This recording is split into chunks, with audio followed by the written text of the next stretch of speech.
ప్రాణమా జీవము నాకు నివ్వా, తిరిగి లేచెను నాతో నుండా, నిరంతరము నన్ను నడిపించును, మరల వచ్చి యేసుకొని పోవును, నిరంతరము నన్ను నడిపించును, మరల వచ్చి యేసుకొని పోవును, యేసు చాలును.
చిరకాలము నాతో ఉంటానని క్షణమైన వేడిపోలేదని,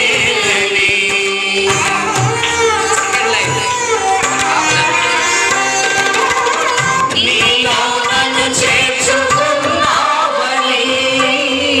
తండ్రితో ఏకమై ఉన్నామని అందరూ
ఆనందం లేకపోయినా యేసులో ఆనందించేవారు కావాలి, మనసులో ఆనందించే కాపాడుతూ దేవా మమ్మల్ని ఆశీర్వాదకరంగా మార్చి ప్రభా మా వ్యాధులు మా బాధలు మా కష్టాలు మా దుఃఖాల దేవా సంవత్సరాలకి దయచేయడం భావించున్నాను దేవా నీ కొందాలు స్తోత్రాలయ్యా స్తోత్రం ప్రభా ఈ రెండవ వసనం ప్రభా మీ స్తోత్రం తండ్రి అయా ఆశీర్వాదకరంగా మమ్మల్ని మీరు మార్చిన రాజా నీ కొందాలు స్తోత్రం ప్రభా అయా లోకం ఎంత ఉంది ప్రభా మేము చూడలేక రాజా అయా లోకాన్ని విడిచి ప్రభా వెళ్ళినప్పుడు దేవా మీ స్తోత్రం తండ్రి మమ్మల్ని ప్రేమించి తండ్రి దర్శన మీ కృపదార దేవా మమ్మల్ని భద్రపరిచి దేవా మమ్మల్ని సజీవించినందుకు స్తోత్రం తండ్రి స్తోత్రం అయ్యా మీ కృతజ్ఞతాస్తుతులు చెల్లించుకుంటున్నాం ప్రభా అయా నీ కోట్లాది స్తోత్రాలు ప్రభా స్తోత్రం దయగలేసయా మీ స్తోత్రం ప్రభా ఇద్దరు మేము సజీవున్నామంటే అది నీ కృప అయ్యా నీ ప్రేమ నీ దయా దేవా మీ స్తోత్రం స్వామి మీ కొందరు స్తోత్రాలయ్యా మీ స్తోత్రం ఎక్కడైతే పెట్టుకుంటే నా నామం ఉంటారో వారి మధ్య తిరుగుతుంది సెలవిచ్చిన దేవా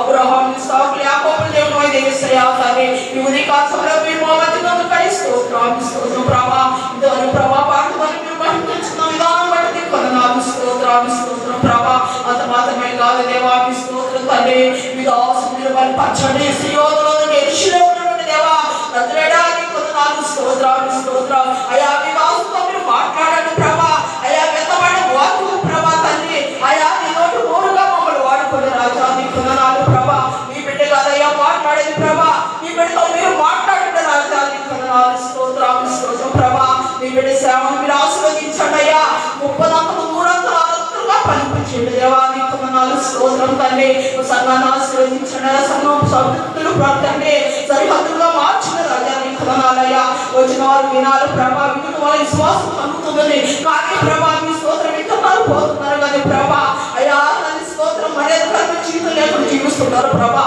నీ దాసులు మీరు వాళ్ళ పక్షమయ్యా నీ దాసులు వాక్యులు ప్రభా మా పట్ల తండ్రి మేము ఎవరు చేస్తూ జీవించుకు సహాయం దయచండి అయ్యా మేము బలమైన జీవులుగా కనబడుతున్నామయ్యా మేము వాళ్ళ జీవులుగా మేము ఈ లోపల పుట్టుకు సహాయం దయచండి పరిశుద్ధాన్ని పొందనాలయ్యా నీ సన్నిధిలో కూర్చున్నప్పుడు వారు క్రమంగా కూర్చుని ప్రభా నీ బిడ్డ వాక్కు ప్రభా మేము సహాయం దయచండి అయ్యా వెతబడే వారికి ప్రభా ఉన్నతంగా ఫలింపు చేయండి ఇదేదో కావాల్సిన ఆహారాన్ని ప్రభా మీరు మాకు దయచేయమని సియోనులోని నీ దాసుని బలపరిచి అయా మంచి వాకుతో మీరు మాతో మాట్లాడమని అయా ముందు సమయం చేతి కప్పించుకుని నామాన్ని మంచి తెచ్చుకోమని వేసిన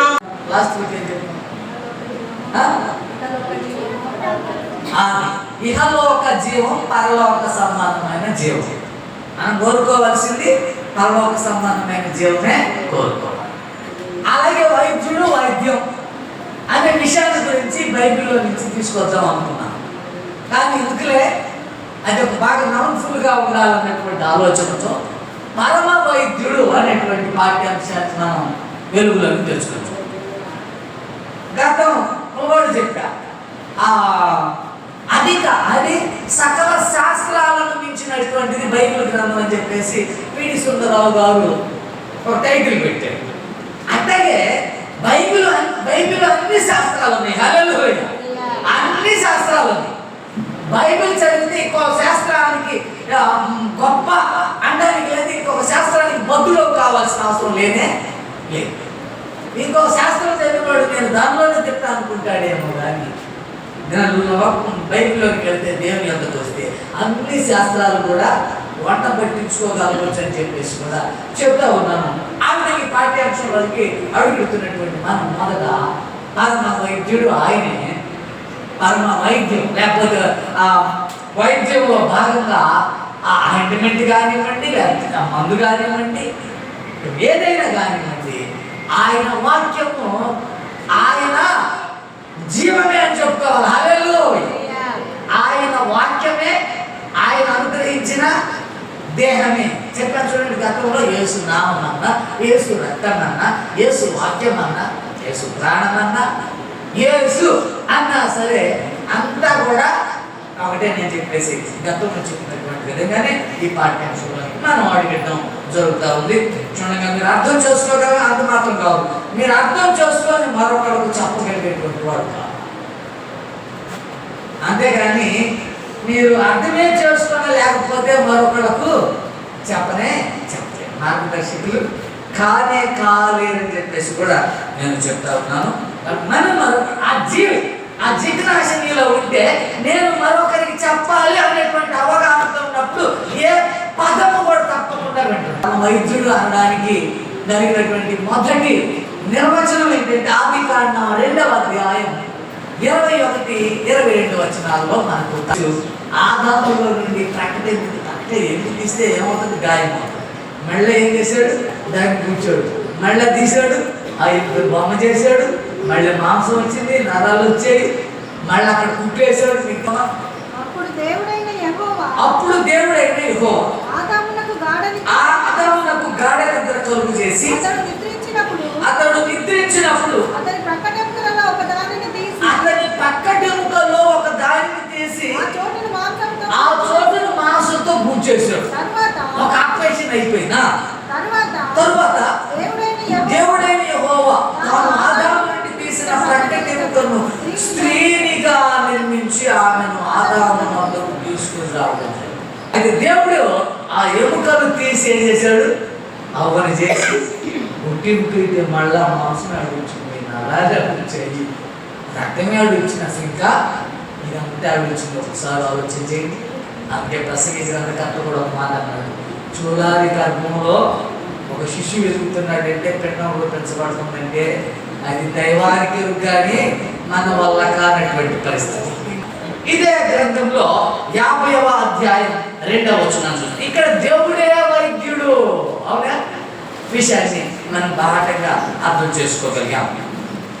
50వ అధ్యాయం ఆదికాండం 50వ అధ్యాయం 2వ వచనాన్ని తరువాత యోసేపు సుగంధ ద్రవ్యములతో తన తండ్రి శవమును సిద్ధపరచవలెనని తన దాసులైన వైద్యులకు ఆజ్ఞాపించను గనుక ఆ వైద్యులు ఇశ్రాయేలును సుగంధ ద్రవ్యములతో సిద్ధపరచారు. దినవృత్తాంతాల 2వ గ్రంథం 16వ అధ్యాయంలో దినవృత్తాంతాల 2వ గ్రంథం అందరూ 16వ అధ్యాయం తీసుకొచ్చండి. దినవృత్తాంతాల 2వ గ్రంథం 16. ఒక్కొక్కళ్ళు ఒక్కొక్క వచనం చదివేసి వదిలేసి 16-12 చదువుతున్నాం. ఆసా తన ఏలుబడి యందు రాలేదేంటి వచనం? ఆసా తన ఏలుబడి యందు 39వ సంవత్సరమున పాదములలో జబ్బు పుట్టి తాను బహు బాధపడినను దాని విషయములో అతడు యెహోవా నొద్ద విచారణ చేయక వైద్యులను పట్టుకొనెను అని చూస్తున్నాం. అంటే దీనిలో ఉన్న అంతరార్థం ఏంటి? దేవునితో అవసరం ఏంట్లే, మన కాడ డబ్బు ఉండలేదా, మనకు జ్ఞానం లేదా, శక్తి సామర్థ్యాలు లేవా, పెడుతున్నాం. ఏమన్నాడమ్మా ఇక్కడ? దేవుడు పరమ వైద్యుడు, ఆయన మాటే ఒక మందుతో సమానమైంది అనే ఆలోచన లేక ఏమైపోయంటే అనేక వైద్యుల వద్దకు మనం ఇంకో చోట చూస్తాం. సమూయేలు గ్రంథంలో, రాజుల గ్రంథంలో కూడా సౌలు ఏం చేశాడు? భీతి పట్టుకుంది, భయం పట్టుకోనంట. తర్వాత యుద్ధం చేయబోయేటువంటి సమయానికి ఎక్కడికి వెళ్ళాడంట? పక్క దేశాలకు తోలి వేసేసినటువంటి ఎవరికి వెళ్ళాడు? జ్యోతిష్కుల యొద్దకు వెళ్ళాడట. ఎందుకు? దేవుని యొద్ద విచారణ చేయాల్సింది పోయి, దేవుని యందు నమ్మిక ఉండాల్సింది పోయి, ఎందుకు కక్ష పూనాడు కదా దావీదు మీద. భయం పట్టుకొని నేను ఓడిపోతాను లేదా, వెళ్ళి పక్క శకునగాళ్ళ కాడికి వెళ్ళినా కానీ అక్కడ ఇచ్చి ఎవరు చెప్పింది? సోదు చెప్పింది. సమూయేలు ప్రవక్త సోదులోనికి వచ్చి చెప్పాడంట, దేవుడు నిన్ను ఎడబాస్తే మేము ఎడబాయికి ఏం చేస్తాము? తప్పక అపజయాల పాలవుతాము. ఇలాంటి విధంగా ఇక్కడ ఒక మాట చూస్తున్నాము. ఆయనకు జబ్బు చేస్తే ఏం చేశాడంట? పరాయి దేవుని యొద్ద విచారణ చేయకుండా పరాయి వైద్యుల యొద్దకు వెళ్ళాడంట అని మనం దీన్ని బట్టి ఏం చూస్తాం? మొదట మనం దేవుని యొద్దకు వెళ్ళాలా. హల్లెలూయా. ఈ కాడ సొమ్ముందని, హాస్పిటల్స్ అని వెళ్ళావంటే ప్రజలు ఎలా చేస్తారు తెలుసా? తుమ్ముతో పోతే, దగ్గుతో పోతే సొంటి పిరుమైంది అన్నట్టుగా లాగేస్తారు. ఒక్కసారి ఆలోచించి. అంటే ఈయన దేవుని యొక్క విచారణ చేయకుండా పరాయి వైద్యులను ఆశ్రయించినాడు అనేటువంటి వ్యవహారం మనం ఇక్కడ చదువుకోవడం జరిగింది. తర్వాత పాయింట్స్ పెడతాం. యోబు గ్రంథం 13వ అధ్యాయం 4వ వచనం. యోబు గ్రంథం 13వ అధ్యాయం. మీరైతే అబద్ధములు కల్పించువారు మీరందరూ పనికి మాలిన వైద్యులు అని చెప్తున్నాడండి. అంటున్నాడు, వారి వైద్యులు మీరైతే అబద్ధములను కల్పించువారు మీరందరూ పనికి మాలిన వైద్యులుగా. ఉదాహరణ అండి, బైబిల్ లేఖనాలను బట్టి మనది శారీరక సంబంధమైనటువంటి వైద్యుడు అని చెప్పడం ఆ కొత్త నిబంధన వెలుగులోకి వచ్చిందట. ఆధ్యాత్మిక వైద్యుడు, హల్లెలూయా. ఆధ్యాత్మిక అనారోగ్యంలో ఉన్నటువంటి వారికి ఈయన ఆరోగ్యం కలిగించేటువంటి వాడు. అంటే పనికి మారిన వైద్యులుగా ఉన్నారని చెప్పేసి ఆయన అన్నటువంటి వివరణ మనం చూడటం జరిగింది. ఇర్మియా గ్రంథం ఆ పని తెలియనటువంటి వైద్యులు, నిజమైనటువంటి క్లారిటీ, ఆధ్యాత్మికమైనటువంటి అనారోగ్యానికి డాక్టర్స్ గా వ్యవహరించాల్సింది పోయి సహజమైనటువంటి డాక్టర్లుగా వెలుగొందే వాళ్ళు నుండి ఏం చేసుకున్నారు, కొని తెచ్చుకుంటున్నారు, మీద కొని తెచ్చుకుంటున్నారు. ఎందుకంటే ప్రవీణ్ గారు ఎన్ని ఉన్నారు హైదరాబాద్ చావు బతుకుల మధ్య ఉన్నటువంటి పిల్లలంట ఎన్ని లోపమో మేము బతికిస్తాము అంటే అట్లా కలం అమండలు వేసారేమో కానీ అనేకులు వాడ తప్పు ఇంకొకటి తప్పు కానీ నేను ప్రార్థన చేస్తాం బ్రతుకుతుంది అని చెప్పేసి నువ్వు 6 రోజులు పెట్టి 2 రోజులు పెట్టి ప్రార్థన చేశారంట. దేవుని చిత్తాన్ని గుర్తించాలి, అవును కదా. ఇది బైబిల్ లేఖనాల్లో ఉన్నాయి చూడండి. మహిమపరచడానికి, దేవుడు మహిమపరచబడ్డానికి ఆ రోగం వచ్చిందా, చావడానికే వచ్చిందా, క్లారిటీ తెలుసుకోవాలి, అవును కదా. దేవుని చిత్తాన్ని బట్టి తెలుసుకోవాలి. మేము శారీరక సంబంధమైన రోగాలు నయం చేయడానికి కాదు, ఆత్మ సంబంధమైన రోగం బాగు చేయడానికి మాత్రమే అనేది మనం క్లారిటీ ఇవ్వాల్సింది. ఇర్మియా గ్రంథం 8వ అధ్యాయం. ఇర్మియా గ్రంథం 8వ అధ్యాయం తీసారా, మరొకరు చదవాలి. 8:22 చదువుతున్నాం.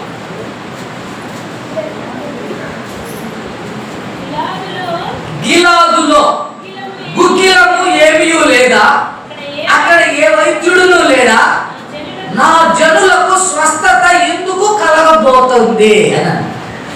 గుగ్గిలం అంటే మందు. ఎందుకు స్వస్థత అనకొట్టడం లేదు?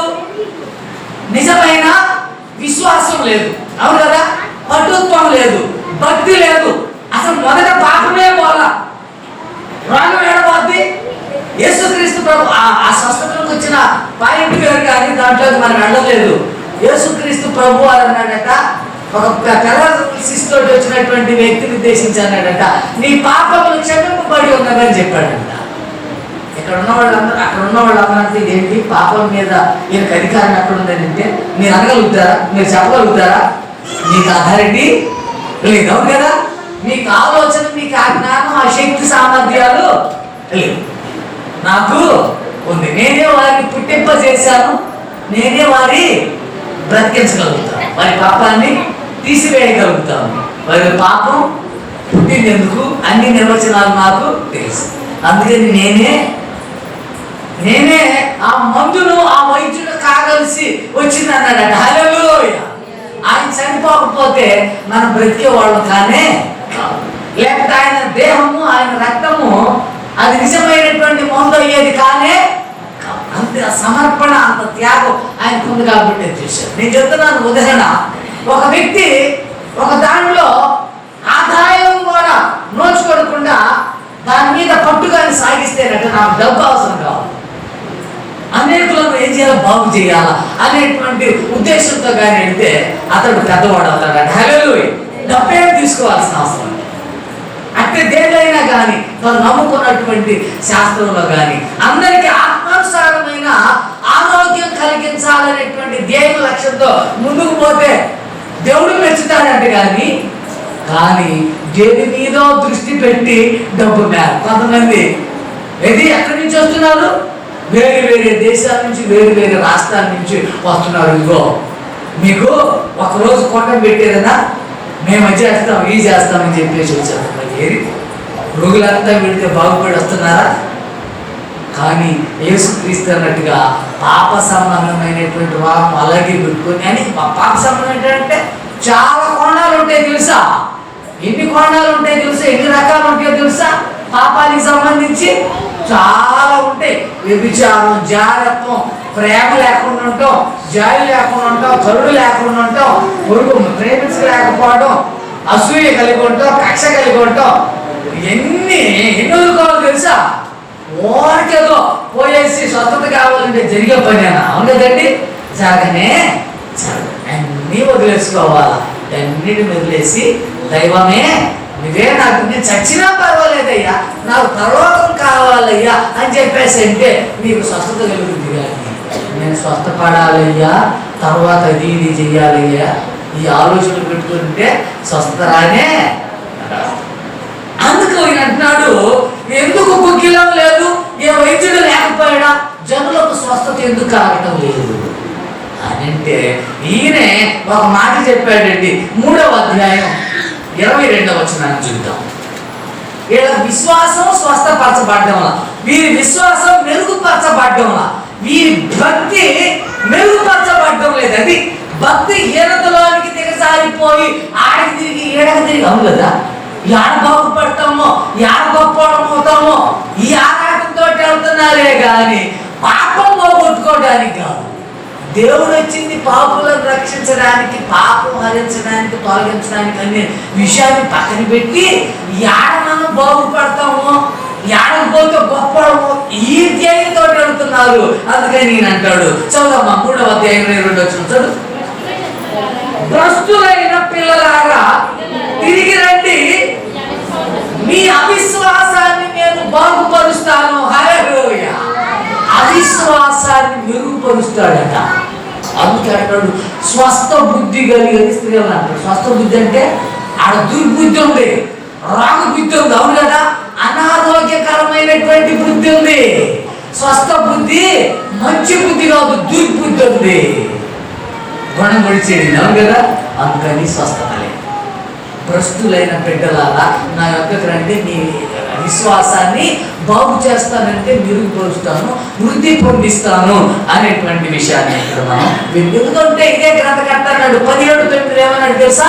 హృదయం అన్నింటికంటే మోసకరమైనది, ఘోరమైన, అందువల్ల చోట అన్నాడు మీకు ఏమి కూడా మీరు ఆశించేవి ఏమి కూడా దొరకడం లేదు, కలగడం లేదు అని ఎందుకంటే కనుమొక్కలు.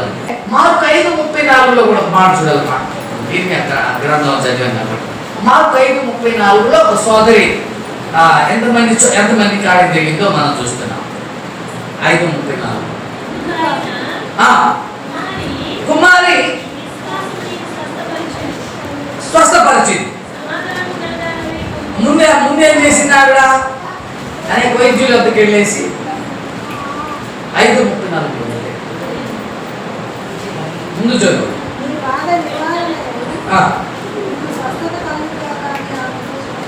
చెప్పండి. 12 ఏళ్ల నుండి రక్తస్రావం కలిగిన ఉన్నది. ఆమె అనేక వైద్యుల చేత అనేక వైద్యుల చేత ఎన్నో తిప్పలు పడి కలిగినదంతా కూడా వ్యయం చేసుకొని జరిగింది. అయితే దేవుడు అన్నాడు 34వ వచనంలో, అందుకు ఆయన కుమారి నీ విశ్వాసం నిన్ను స్వస్థపరిచింది, సమాధానం గలదాని వైపుము, నీ బాధ నివారణ నీకు స్వస్థత కలుగునుగాకని ఆమెతో చెప్పుతుంది. 12 రక్తస్రావ రోగం కలిగిన ఒక స్త్రీ ఉంది. అనేక వైద్యుల చేత ఎన్నో తిప్పలు పడసాయి. మత్తయి సువార్త 9వ అధ్యాయం 12వ వచనం. ఇక యేసుక్రీస్తు ప్రభు వారు లోకంలో అడుగు పెట్టాడండి. ఆయన చెప్తున్నాడు, ఇది ఇందాక ఆది కాండంలో ఆయన పరమ వైద్యుడు అనేటువంటి నిర్ధారణ మనం ఎలాగో చేసుకోగలిగామో, ఇక్కడ రోగాలు కుదురుస్తున్నాడు అని అంటే ఆయన శరీరం మీద కానీ, ఆత్మ మీద కానీ, ఆత్మ యొక్క ఆరోగ్యం కానీ, శారీరక సంబంధమైనటువంటి ఆరోగ్యం కానీ ఆయన కలుగు చేయగలిగినటువంటి సామర్థ్యం కలిగినోడని మనం అర్థం చేసుకోగలుగుతున్నాం. 9:12 చదువుతున్నాం. ఆయన ఆ మాట విని రోగులకే కానీ ఆరోగ్యం కలిగిన వారికి వైద్యుడు అవసరం లేనే లేదు అని కింద క్లూ చెప్పాడు. ఎవరికి డాక్టర్ వైద్యుడు అవసరమయ్యా అంటే, నేను పాపులను సిలువ వచ్చి తినిగాని అన్నాడు. హల్లెలూయా. పాపులకు పరమ వైద్యుడు. హల్లెలూయా. అంతేగాని పరిశుద్ధులకు నీతిమంతులకు కాదు. మేము నీతిమంతులములే, మేము పరిశుద్ధులములే అనేటువంటి అపోహలో నీవు ఉన్నావని అంటే నీ ఆధ్యాత్మిక సంబంధమైన అనారోగ్యం అట్టాగే ఉంటది. కానీ అయ్యా మేము అసలు ఎన్నిక లేనటువంటి వాళ్ళమయ్యని చెప్పేసి ఎవరు ఒక సుంకరైనటువంటి వాడు తగ్గించుకొని ప్రార్థన చేస్తే ఏ విధంగా ఆయన ప్రార్థన అంగీకారంగా ఉందో అలాగే పాపులైన వాళ్ళు అయ్యా మీ పాపులు మించిన ద్రోహులు ఉన్నాయన మా ఆత్మలు కడగండి, పరిశుద్ధపరచండి, పవిత్రపరచండి అంటే సరిపోదు. కానీ మేము నీతిమంతులములే, పరిశుద్ధులములే, మేము ఆరోగ్యవంతులములే, మేము పరిశుభ్రతను పాటించే వాళ్ళంటే మాత్రం నీవు అలాగే పాపివని నీకు దేవుని యొక్క అవసరత, దేవుడు డాక్టర్ అనేటువంటి అవసరత గుర్తించాల్సిన అవసరం ఉందని ఈ వాక్యం ద్వారా మనం అర్థం చేసుకోగలుగుతూ ఉన్నాం. రైట్. లూకాసు వార్త 4వ అధ్యాయం. లూకాసు వార్త 4వ అధ్యాయం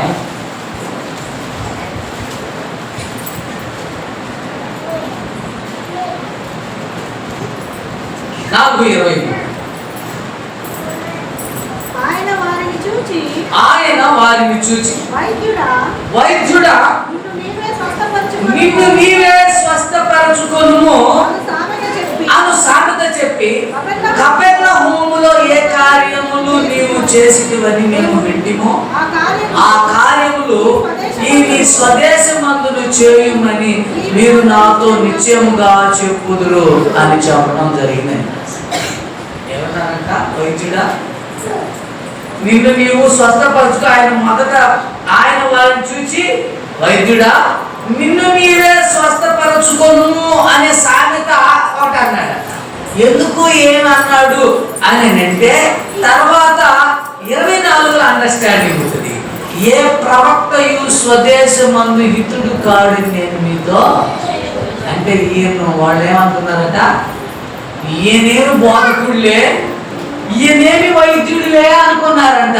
మాకు నీ వైద్యంతో, నీ మందుతోటి కానీ నిన్ను మేము సేవకునిగా కానీ ప్రవక్తగా కానీ రాజుగా కానీ మేము అంగీకరించము అని తృణీకారం చేశారు.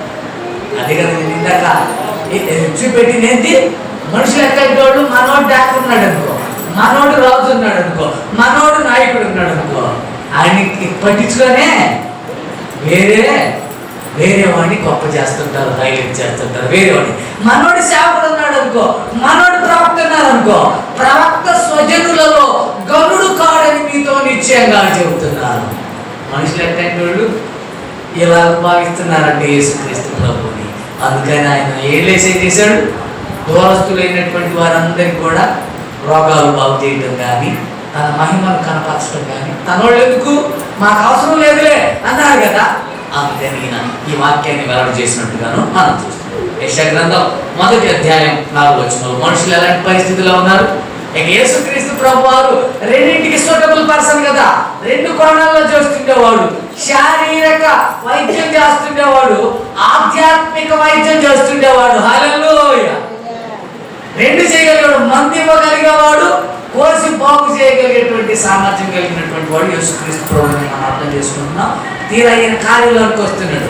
మొదట మందు ఇచ్చి మాటే మందుగా ఇచ్చి బాగు చేసేటువంటి పరిస్థితికి నోచుకోలేకపోయేసరికి చివరికి తనే మందు అయినటువంటి, తనే ఔషధమైనటువంటి, తనే తిరిగి మరలా బ్రతికి దాన్ని ఔషధంగా వాడుతున్న వివరణ మన వెలుగులోకి తెచ్చుకోవాలి. యెషయా 1:6 చదవండి. అరికాలు మొదలుకొని తల వరకు స్వస్థత కొంచెమైనా కూడా లేకపోయిందంట మనుషులైనటువంటి వాడు. ఇందాక చెప్పాను. కానీ మనం ఎవరైనా ఉన్నారా అనారోగ్యంగా? ఎవరైనా ఉన్నారా? ఎవరు లేరు. కానీ పాప సంబంధమైన రోగం అయితే మాత్రం అందరికి ఒకనాడు ఉంది. నేను లాస్ట్ వీక్ చెప్పాను చూడండి. 3 ప్లేసుల్లో మనం ఉన్నాం. మొదట చచ్చినటువంటి స్థితి ఎవరంటే అసలు దేవుణ్ణి ఎరగనటువంటి వాడు, చావు బ్రతుకుల మధ్య ఉన్నటువంటి కొర ప్రాణంతో ఉన్న వాళ్ళేమో విశ్వాసంలో ఉండి ఉండకున్నటువంటి వాళ్ళు. తర్వాత 3వ రకం ఎవరంటే పూర్తిగా ఒడ్డును పడిన వాళ్ళు, బ్రతికినటువంటి వాళ్ళు. 3 రకాల ప్రజలు ఉన్నారు. అవును కదా? ఈ రీతిగానే ఈయన ఈ మాటను చెప్తా ఉన్నాడు. అందరూ కూడా స్వస్థత కొంచెమైనా లేకుండా అరకాలు మొదలుకొని రెండింటి వరకు కూడా పచ్చి పుండ్లు గాయాలతో నిండిపోయారని చెప్పేసి రాశాడు. ఇదే గ్రంథంలో 38:16 చదువుతున్నాం. 38వ అధ్యాయం, యెషయా గ్రంథం 38వ అధ్యాయం 16వ వచనాన్ని చదువుతున్నాం. ప్రభువా వీటి వలన మనుషులు జీవించుదురు. ప్రభువా వీటి వలన మనుషులు జీవించుదురు. వీటి వలననే నా ఆత్మ జీవించుచున్నది.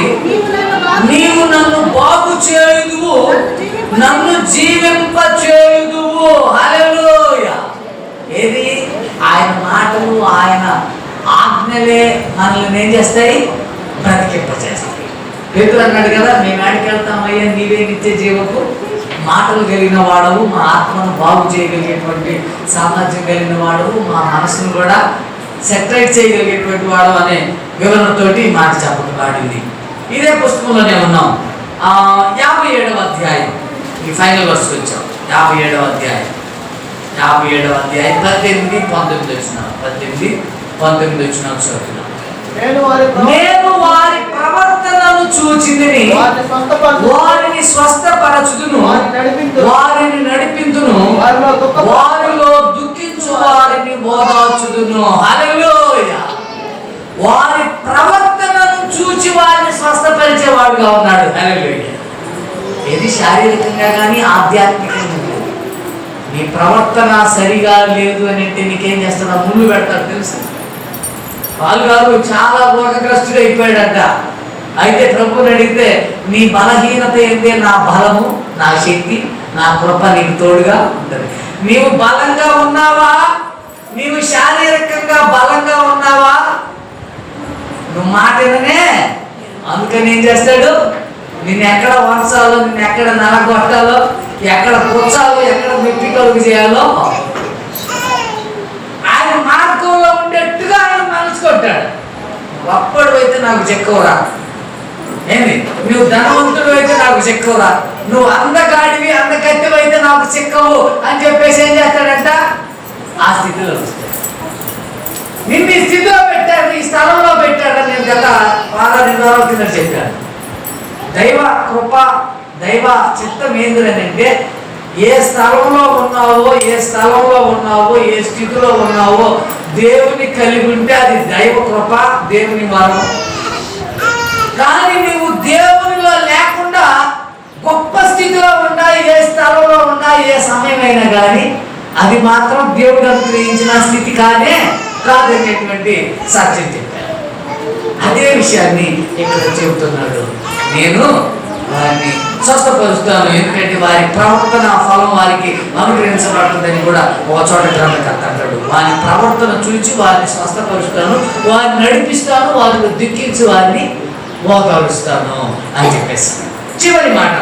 ఇదే గ్రంథం 53వ అధ్యాయం 53వ అధ్యాయం. యేసుక్రీస్తు ప్రభు వారి పరమ వైద్యుడు. ఆయన మాటలే అదొక ఏది ఔషధంగా గాను, మందుగా గాను, వైద్యంగాను మనం గుర్తించాలని చెప్పేసి నేను ఫైనల్ డెసిషన్ చెప్పేసి ముగిస్తాను. 53వ అధ్యాయం 5వ వచనాన్ని చదువుకుంటాను. మన అతిక్రమ క్రియలను బట్టి అతడు గాయపరచబడెను, మన దోషములను బట్టి నలుగగొట్టబడెను, మన సమాధానార్థమైన శిక్ష అతని మీద పడెను, అతడు పొందిన దెబ్బల చేత మనకు స్వస్థత కలుగుతుంది. హల్లెలూయా. ఏమైపోయాడు? గాయపరచబడ్డాడు, రోగగ్రస్తుడయ్యాడు. అన్నీ కూడా ఆయనకు అన్నీ మనకు వస్తాయి. ఉదాహరణ ఏదో కథ చదువుతూ ఉంటే కుష్ఠరోగులకు వైద్యం చేసేటువంటి డాక్టర్గా ఉన్నాడంట ఒక వ్యక్తి. ఇది మనస్ఫూర్తిగా చేస్తున్నాడు. ఏదో వాళ్ళు తాకుండా వైద్యం చేసేటువంటి వ్యక్తి ఏం చేయాలా? నిజమే. ఇప్పుడు రక్తం ఒక ఎయిడ్ పేషెంట్ రక్తం అయ్యిందంటే అసలు ముట్టరంట, అంతేగా వైద్యం లేని లేదు, టాబ్లెట్స్ పెట్టదు. అలాంటిది ఈ కుష్ఠరోగులు డాక్టర్ నిష్పక్షపాతంగా వాళ్ళకు వైద్యం చేస్తున్నాడంట. చివరికి ఆయన కూడా ఏమైందంట? కుష్ఠరోగి అయిపోయాడంట ఆయన కూడా. అదొక సత్యం. ఎందుకు? నిజమే. అలాగూ మరి ఈ వాళ్ళు ఎవరు చూస్తారు? ఎవరు ఎయిడ్స్ పేషెంట్ ఉంటారు, వాళ్ళకి వైద్యం ఎవరు చేస్తారు? అలాగే ఒక డాక్టర్ అంట వాళ్ళ కోసం నిష్పక్షపాతంగా వాళ్ళకి వైద్యం చేసిందంట. చివరికి ఆమె కూడా ఎక్కడ అక్కడ ఆ రక్తం ఏమైంది అంటిందట. కాబట్టి ఆమె కూడా ఎయిడ్స్ తోటి ఆమె కూడా మరణించింది. అలాగే మన దేవుడు పరిశుద్ధుడు, పవిత్రుడైనప్పటికీ, పరమ వైద్యుడైనప్పటికీ కూడా మన వ్యాధి బాధలు, మనకు చెందవలసిన దెబ్బలు, గాయాలు, పుండ్లు ఇవన్నీ కూడా ఆయనకు వచ్చాయి. నీకు వచ్చినప్పుడు ఇంక బ్రతికించబడ్డానికి ఉందా ఛాన్సు? ఆయనకు వస్తేనే బ్రతకడానికి లేదే, అవును కదా? ఎవరు చేసుకుని బ్రతకడానికి వాడికి వస్తేనే బ్రతకడానికి, లేకపోతే ఎంతమంది యొక్క గాయాలు, ఎంతమంది యొక్క పాపాలు, శాపాలు, దోషాలు మీద పడితే ఇంకేమనుగా తప్పక చనిపోవచ్చు. అందుకే ఆయన చనిపోయాడు. తాను చనిపోవడం ద్వారానే అందరూ కూడా పరిశుద్ధులు కాపాడడానికి కానీ, అందరూ బ్రతికించబడడానికి కానీ, స్వస్థపరచబడడానికి కానీ కారణం కాగలిగిందని చెప్పేసి నేను తెలియజేస్తూ ఎంతటి మాటలు ముగిస్తున్నాం. ఫైనల్ వర్స్ చూద్దాం. పాత నిబంధన గ్రంథంలో ఈ మాట, నిర్గమకాండం 15వ అధ్యాయం 26వ వచనం.